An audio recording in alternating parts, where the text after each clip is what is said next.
Hi, welcome. Today I'm going to be providing you with an introduction to pulse taking and pulse diagnosis. One of the most common questions that I receive is, what do you feel when you take my pulse?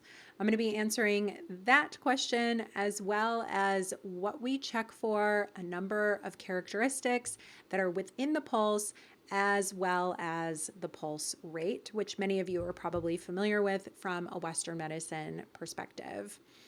Your body is filled with water. It is mostly water. So when you think about the pulse, when you feel your own pulse, when you visualize the pulse, think about it like a flowing stream, like a body of water. Just like a body of water, it is also affected by the world around it and the world within it. That means that your pulse is going to change based on the experiences that you are having from your external world, as well as from the thoughts and feelings within your body. Chinese medicine would say that the qi moves the blood. And when we have a gust of wind that comes by us, or a gust of wind moves the river within us, it's also going to be moving your qi. So keep it really simple. And I've said that before in other podcasts. We don't want to complicate this too much because it is that simple. In order to take your pulse and feel your own pulse, which I want to encourage you to do throughout this episode, and just feel how it shifts and moves and the patterns that it makes, go ahead and take one hand and place your pointer finger, your middle finger, and your ring finger on the opposite wrist at the radial artery. So that's going to be right below the pad of the thumb. I like to wrap my hand around the wrist so that it's coming around on the other side. You will do this on both sides. So take both sides of your own pulse and just keep in mind the river that is flowing through your body and how that river is moving. Another example that I like to give patients is, as individual pulses that we take, we want to feel a bubbling spring. So when you have your three positions on the pulse, your pointer finger, your middle finger, and your ring finger, each of those are individual pulses. And those individual pulses represent organs and channel systems within your body. So we're also going to be checking for the state of organs and meridians, as well as how they communicate with one another. So many patients will experience, while I'm taking their pulse, that it feels a little bit like they're playing a piano. So you can move up and down and feel one pulse rise as another pulse falls. That's where it gets really complicated, and we're not going to get too much into that. But play with your pulse like you're playing a piano and see how it shifts and changes relative to the other pulses. When you are taking your pulse, ideally you want it to feel like a bubbling spring. So it's coming up from the bottom, it's hitting your fingers, and then it's falling down. It's coming up and maybe it's stopping and then falling down. Maybe you can feel your pulse more in one position, like the pointer finger, than you can in the ring finger.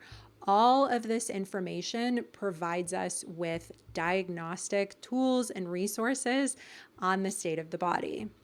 If you haven't already, take a listen to my tongue diagnosis podcast episode, because that is going to give you an introduction into not only how we diagnose the tongue, but how we use the 8 principles in diagnosis, because we're going to be applying those 8 principles to the pulse as well. The pulse is my absolute favorite. And I feel like I've said that quite a bit in many of these podcast episodes, but what would be the first season of a podcast if I didn't give you so many of the things that I love and appreciate about this world, this medicine, and life in general? One of the reasons why I like the pulse so much is because it gives us so much information. Being human and understanding the world that we live in and the nature that surrounds us makes us mysterious beings.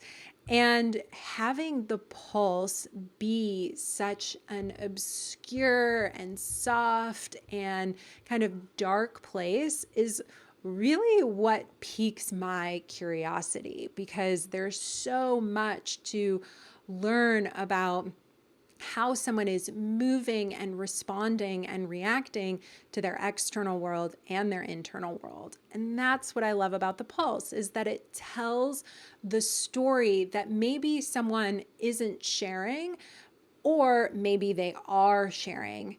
Both are going to be represented in the pulse. I do want to disclose that if someone isn't sharing something, that doesn't mean that I'm going to say, oh, they are having diarrhea and they're just not telling me.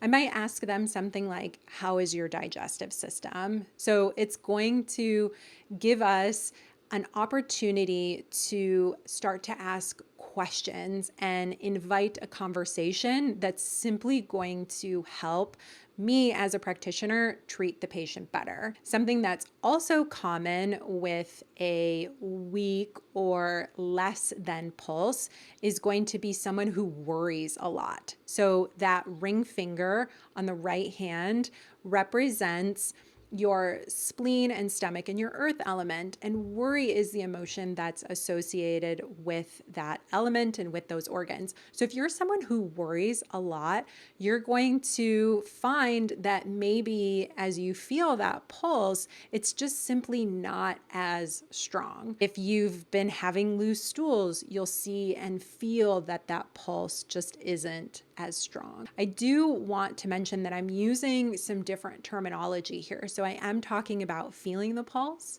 I'm talking about visualizing the pulse.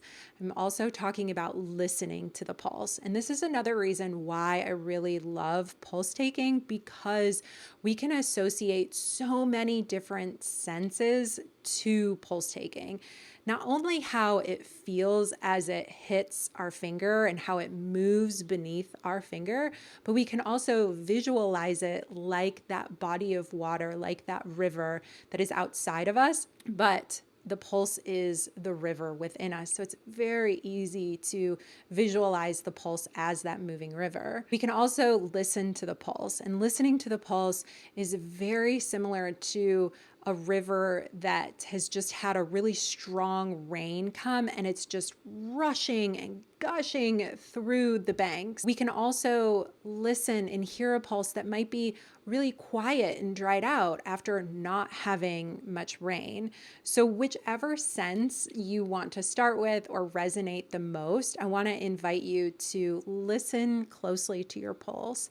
See if you can visualize it. Feel how it moves under the fingers. If you're someone who meditates or rests in Shavasana, I want to invite you to take the pulse then, because it's going to feel a lot different than how it feels now. Now you know a little bit about the pulse, what it feels like, where to take it.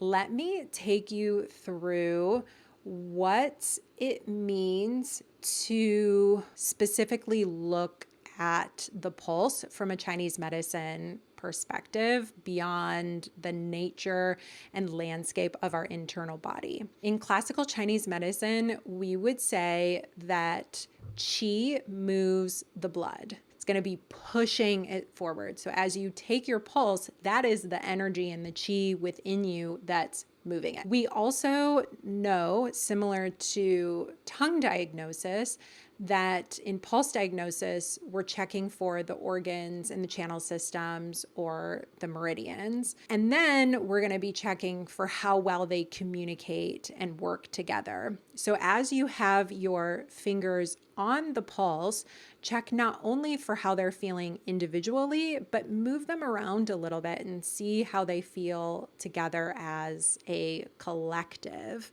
And that's going to be the collective nature within your body. So not only are we feeling for how the qi moves in your system, we're also checking for the state of the blood.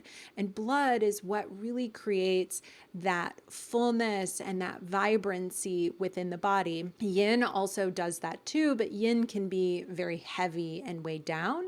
And then yang is the quickness that is given behind the chi and therefore the pulse. If you feel your pulse and you're like, wow, that is really rapid and fast, and I can feel it with barely putting my hands on my pulse, that's going to be yang that's being pushed and lifted by chi and blood. Your pulse is never static. It's always going to be changing, and it's going to change, as I mentioned before, by what's occurring external as well as internal. Internal being our thoughts and feelings and how we're interpreting the world around us. Your pulse is definitely going to change with each season. It's going to be different for males to females. Male pulses are a little stronger typically. Female pulses are going to shift with their menstrual cycle as well as with pregnancy and menopause. One of my absolute favorite times to take my pulse is when I'm sick. So your pulse is really going to show what the body is craving and needs when you don't feel well. Pulse is also going to shift when there's discomfort and pain within the body. Let me give you another example. So on your right side in the first position is going to be represented by your lung and large intestine. If you have any sort of lung issues, you might feel that your pulse is present, and it might feel a little strong if you've got really strong, good lungs. It also might feel strong and slightly agitated if you've been sick or have a cough or even experience some breathlessness. If you don't feel much of a pulse, which I feel a little bit of a pulse right now, but that's because I'm doing a lot of talking. So I'm using my lungs, I'm exerting my lungs, and that's going to give my lung pulse and my lungs power. But over time, it's also going to deplete and make my lungs less than because they're working more than they usually would. This is also true for your digestive system. If you're really, really hungry, your digestive system might be up, the chi's up, you're hungry, you're asking for food, but then once you eat, the pulse in the digestive system may go down. Let's go over those positions. On the right side, you're gonna feel in the first position where your pointer finger is, that's going to be your lung and large intestine. The second position is going to be your spleen and stomach, again represented by the earth element. And then the fourth finger or your ring finger is going to represent kidney yang and the urinary bladder. On the left side, you have the heart and the small intestine in the first position. The middle position, you have your liver and gallbladder. And then in the third position, you have kidney yin and your urinary bladder. I want to encourage you to, while you're taking your pulse, feel different depths. So part of pulse taking is feeling the 3 levels of the body that Chinese medicine views the system in. So we have a superficial layer, we have a moderate layer, and we have a deep layer.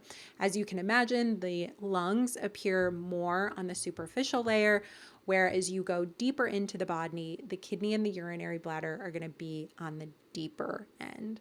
In Chinese medicine, we use the reference of beans of pressure. So 3 beans of pressure is going to be a softness, a gentleness to the pulse. And then as you pile beans on, your pulse needs to get heavier and heavier so that you go into the moderate and then the deep level. Some classical texts and instructors are going to say you want to push all the way down to the bone, exclude the pulse, and then come up. And that's even going to give you more detail about the state of the deep level of the body. That deep level, just to give you an idea, is the level of the DNA. It's the level of the bones and the bone marrow. And as I mentioned before, the kidney and the urinary bladder live there too. There are 9 individual pulses on each side for a total of 21 pulses together, which include the communication between each pulse. I mentioned earlier in diagnosis, we use the 8 principles. So we use that for the tongue, and then we're also going to use that for the pulse. So in the pulse, we are checking for the presence of heat, which is going to be, again, that yang rising, that qi pushing the heat to the surface. We're going to see potentially some cold, so the opposition there. We'll see more than, less than, excess and deficiency are often described as more than and less than as well. And then we can also take into consideration, is this an exterior disease, issue, concern, or is this more interior? So something that would be exterior would be a cold or a flu, so your pulse might feel like it's more superficial. Something that's interior is going to be like deep chronic pain, something like arthritis. Keeping this information in mind as you feel your pulse, how is that bubbling spring flowing? How is that river going? Can you feel its abundance? Can you feel its fluidity? Or does it feel weak or not as full in some positions? Relative to the simplicity of the 8 principles that I just mentioned, we can go even deeper into more pulse qualities. There are 28 pulse qualities. I'm not going to list all of them here, but just to give you an idea, we're already familiar with a rapid pulse. There's a slow pulse. You can have a deep and a full and a surging pulse. You can have a pulse that's thin.